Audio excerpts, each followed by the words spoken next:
Good morning students. आज हम BA first year के प्रथम पेपर भौतिक भूगोल का अध्ययन करेंगे, जिसके अंदर आज का हमारा टॉपिक है फिजिकल ज्योग्राफी जनरल इंट्रोडक्शन, अर्थात भौतिक भूगोल और उसका सामान्य परिचय। भौतिक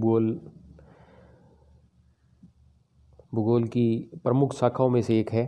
भूगोल की दो प्रमुख शाखाएं भौतिक भूगोल और मानव भूगोल हैं, जिनमें भौतिक भूगोल आप बीए फर्स्ट ईयर में अध्ययन करेंगे। तो भौतिक भूगोल जो भौतिक पर्यावरण है उसके अंदर उच्चावच अर्थात ऊंचाई और नीचाई अर्थात ऊंचा और नीचा स्थल रूप, जल तथा वायु के क्रमबद्ध अध्ययन को ही भौतिक भूगोल समझा जाता रहा। यथा भौतिक पर्यावरण का अध्ययन ही भौतिक भूगोल है, जो कि ग्लोब के धरातलीय उच्चावच भूआकृति विज्ञान, सागर तथा महासागरों अर्थात समुद्र विज्ञान तथा वायु जलवायु विज्ञान के विवरणों का अध्ययन करता है। भौतिक भूगोल सामान्य रूप में कई भूविज्ञानों का अध्ययन एवं समन्वय है, जो कि मनुष्य के पर्यावरण पर सामान्य प्रकाश डालते हैं। समय में विज्ञान की स्पष्ट शाखा तो नहीं है, लेकिन भौतिक भूगोल भूविज्ञान के आधारभूत सिद्धांतों का, जिनका चयन भूतल पर स्थानिक रूप में परिवर्तनशील पर्यावरण प्रभावों की व्याख्या के लिए किया जाता है, का समन्वय है। सामान्य रूप में अगर भौतिक भूगोल की परिभाषा हम दें तो वह निम्न है कि भौतिक भूगोल पृथ्वी के भौतिक पर्यावरण का क्रमबद्ध अध्ययन करने वाला विज्ञान है, जिसके अंतर्गत स्थलमंडल, जलमंडल, हिममंडल, वायुमंडल एवं जीवमंडल का व्याख्यात्मक विवेचन किया जाता है। भौतिक भूगोल इसका जो विषय क्षेत्र है 5 घटकों में इसे अध्ययन करेंगे: स्थलमंडल, जलमंडल, हिममंडल, वायुमंडल और जीवमंडल। हमें पता है कि भौतिक भूगोल अन्य भूविज्ञानों से चयनित विषयों का समन्वय और समूहन मात्र नहीं है, वरन यह भौतिक पर्यावरण एवं मानव के पारस्परिक क्रियाओं के प्रतिरूपों का भी अध्ययन करता है। भौतिक भूगोल में भौतिक पर्यावरण के क्रमबद्ध अध्ययन के साथ ही भौतिक पर्यावरण और मानव के मध्य पारस्परिक क्रियाओं का भी अध्ययन किया जाने लगा। अतः भौतिक भूगोल में जो वर्तमान में आमूलचूल जो परिवर्तन आए हैं, उससे भौतिक भूगोल निम्न रूप में उभरा है। भौतिक भूगोल को मानव कल्याण के लिए अधिकाधिक सार्थक बनाने की चाह तथा मानव भूगोल को इससे अधिकाधिक संबंधित करके भूगोल के बिखरते रूप को पुनः संवारने का प्रयास वर्तमान में किया जा रहा है। प्राकृतिक प्रकोप अर्थात नेचुरल हैजार्ड्स के प्रति अधिकाधिक झुकाव तथा मानव द्वारा भौतिक पर्यावरण में परिवर्तन के कुप्रभावों एवं उनसे जनित पर्यावरणीय समस्याओं का मूल्यांकन तथा निवारण पर ध्यान देना, प्रक्रमों की क्रियाविधि मापन तथा गणितीय विश्लेषण पर विशेष बल दिया गया। भौतिक भूगोल के कुछ विशिष्ट पहलुओं यथा पारिस्थितिकी, जिसे हम इकोलॉजी कहते हैं, जल विज्ञान, प्लेट टेक्टोनिक्स अर्थात प्लेट विवर्तनिकी आदि के अध्ययन की ओर अधिक झुकाव हो रहा है। स्पष्ट है वर्तमान समय में भौतिक भूगोल के अध्ययन के अंतर्गत स्थलमंडल, जिसे हम भू आकृति विज्ञान के अंदर सम्मिलित करते हैं, जलमंडल अर्थात समुद्र विज्ञान, वायुमंडल जलवायु विज्ञान और जीवमंडल जैव भूगोल के क्रमबद्ध अध्ययन तथा इनके मध्य पारस्परिक क्रियाओं एवं अंतर क्रियाओं के अध्ययन को सम्मिलित किया जाता है।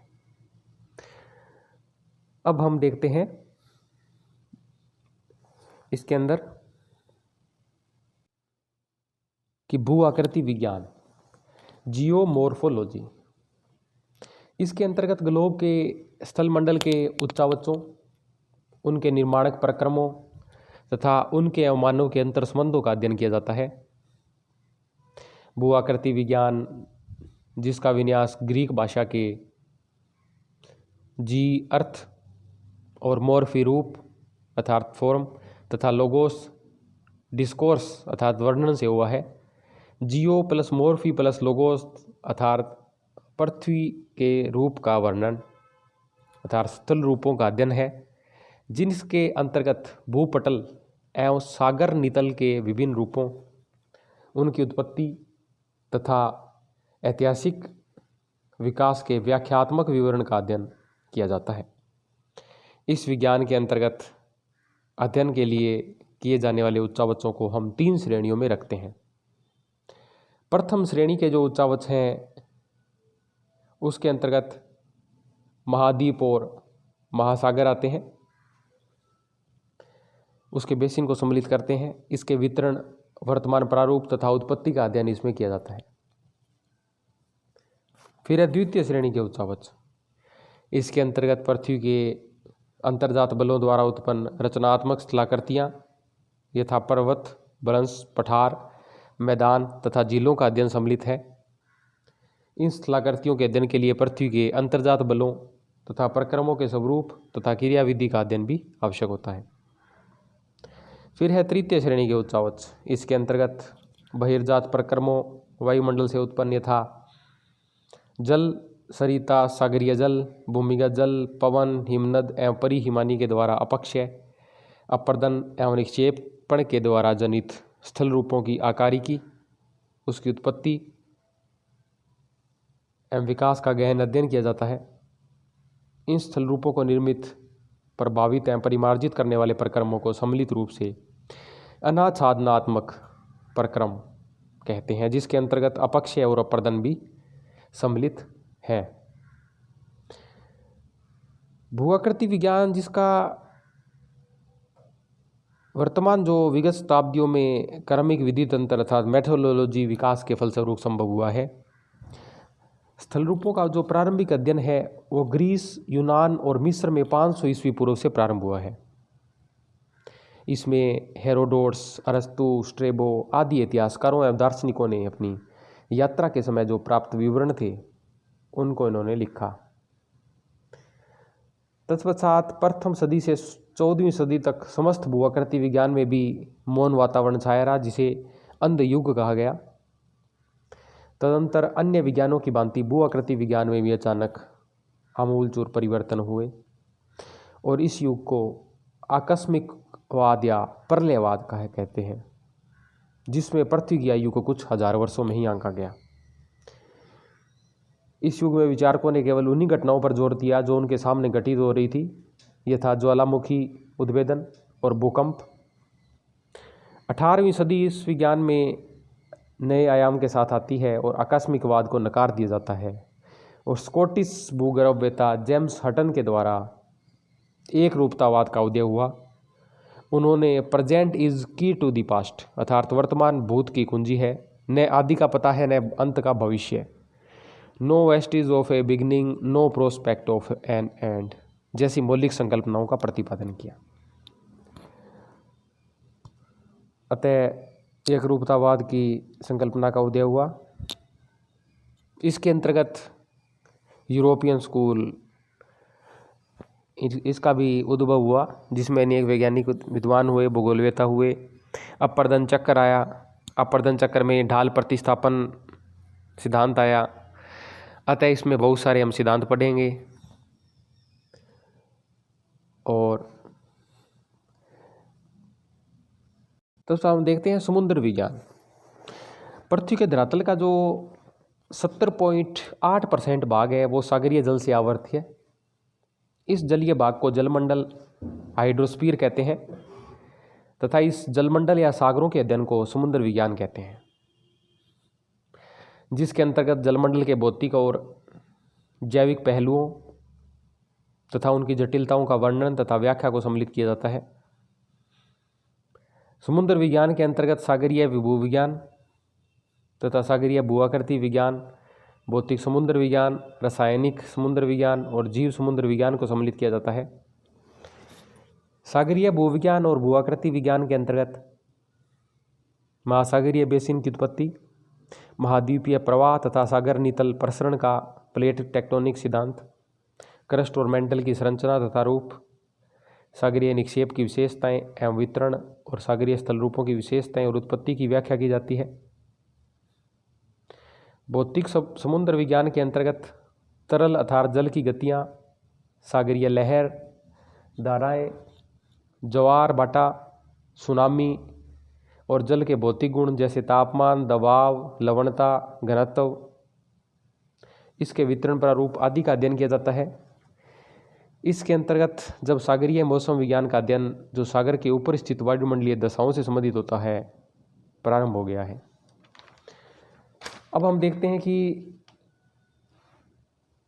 इसके अंदर भी एडवर्स फोबर्स का काल रहा, चैलेंजर अभियान का काल रहा, चैलेंजर उपरांत का काल रहा, और वर्तमान में जो समुद्र विज्ञान में जो परिवर्तन हो रहे हैं उनका अध्ययन करेंगे। फिर आता है जलवायु विज्ञान। पृथ्वी के चतुर्दिक जो व्याप्त गैस या आवरण को हम वायुमंडल कहते हैं, इसके अध्ययन करने वाले विज्ञान को मौसम कहते हैं तथा जलवायु विज्ञान कहते हैं। जलवायु विज्ञान के अंतर्गत वायुमंडलीय दशाओं को मौसम तथा जलवायु का क्रमबद्ध एवं प्रादेशिक स्तर पर अध्ययन किया जाता है। लघु समय अर्थात दिन, सप्ताह और मास के संदर्भ में किसी स्थान की वायुमंडलीय दशाओं को सम्मिलित रूप से मौसम कहते हैं। अर्थात वायुमंडलीय दशाओं यथा तापमान, वायुदाब, पवन, आर्द्रता, वर्षा, दृश्यता आदि के किसी स्थान विशेष में निश्चित समय के अंतर्गत अल्पकालीन विभिन्नताओं की दशा को मौसम कहते हैं, जो एक स्थान से दूसरे स्थान तथा एक समय से दूसरे समय में अत्यंत परिवर्तनशील होता है। लंबी अवधि अर्थात कई वर्ष के दौरान मौसम संबंधी दशाओं के साधारणीकरण को जलवायु कहते हैं। स्पष्ट है कि यदि मौसम वायुमंडल की क्षणिक अवस्था का बोध कराता है तो जलवायु दीर्घकालिक औसत मौसम संबंधी दशा का। G.T. त्रिवार्था के अनुसार जलवायु किसी निश्चित क्षेत्र के दीर्घकाल में वायुमंडलीय तत्वों एवं दिन प्रतिदिन की मौसम संबंधी दशाओं का संयुक्त रूप प्रदर्शित करते हैं।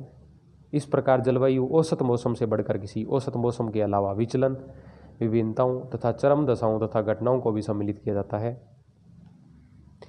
भौतिक जलवायु विज्ञान, प्रादेशिक जलवायु विज्ञान और व्यवहारिक जलवायु विज्ञान इसके अंतर्गत आते हैं।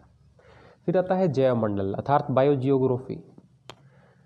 जीव मंडल सामान्य रूप में पृथ्वी की सतह के चारों ओर व्याप्त एक आवरण है, जिसके अंतर्गत वनस्पति तथा प्राणी जीवन बिना किसी रक्षक साधन के संभव होता है। जीव मंडल के आवरण का संगठन सामान्य रूप में 30 किलोमीटर से कम मोटी वायु, जल, मिट्टी तथा शैल की पतली परत से होता है। जीव मंडल के अध्ययन करने वाले विज्ञान को जीव भूगोल कहते हैं। इसके अंतर्गत जैव मंडल के भौतिक पर्यावरण, मृदा, प्राणी तथा वनस्पति का अध्ययन किया जाता है। जीव मंडल में जीवों, प्राणी तथा वनस्पति का अध्ययन वनस्पति विज्ञान, जंतु विज्ञान, जीव रसायन विज्ञान तथा भूगोल के अंतर्गत विभिन्न दृष्टिकोणों से किया जाता है। जीव भूगोल के अंतर्गत जीव वैज्ञानिकों और भूगोलवेताओं दोनों ने पादपों के ऊपर प्राणियों की तुलना में अधिक ध्यान दिया है। यद्यपि जीव भूगोल की दो प्रमुख शाखाएं प्लांट जियोग्राफी और एनिमल जियोग्राफी अर्थात जू जियोग्राफी अर्थात पादप भूगोल और प्राणी भूगोल का विकास हुआ। इसके अंतर्गत उनकूलन, अडेप्शन, प्राकृतिक चयन, नेचुरल सिलेक्शन, डार्विन के प्रजातियों के उद्भव तथा विकास, इसका हम अध्ययन करेंगे। तत्पश्चात इसमें हम कुछ पारिस्थितिकी तंत्र, पर्यावरण के जो आयाम हैं जिसमें ऊर्जा के प्रवाह, चक्रण, पुनर्चक्रण, मृदा तंत्र, पादप तंत्र, बायोम आदि का अध्ययन करेंगे। इसमें हम लाइफ लेयर एक आपके नाम आएगा, जीवन परत जिसे कहते हैं। इसको कहते हैं पृथ्वी के चारों ओर व्याप्त जीवधारियों के जो अस्तित्व को बनाए रखने वाले मंडल को जीव परत कहते हैं अर्थात लाइफ लेयर कहते हैं। इस जीव परत का विस्तार वायुमंडल, जलमंडल और स्थलमंडल में उस सीमा तक होता है जहां तक जीवधारियों के जीवित रहने के लिए आवश्यक तत्व सुलभ हो रह जाते हैं। तो हमने आज फिजिकल ज्योग्राफी का जनरल इंट्रोडक्शन पढ़ा। अगले अध्याय में कुछ भौतिक भूगोल के हम अलग से चैप्टर का अध्ययन करेंगे। धन्यवाद।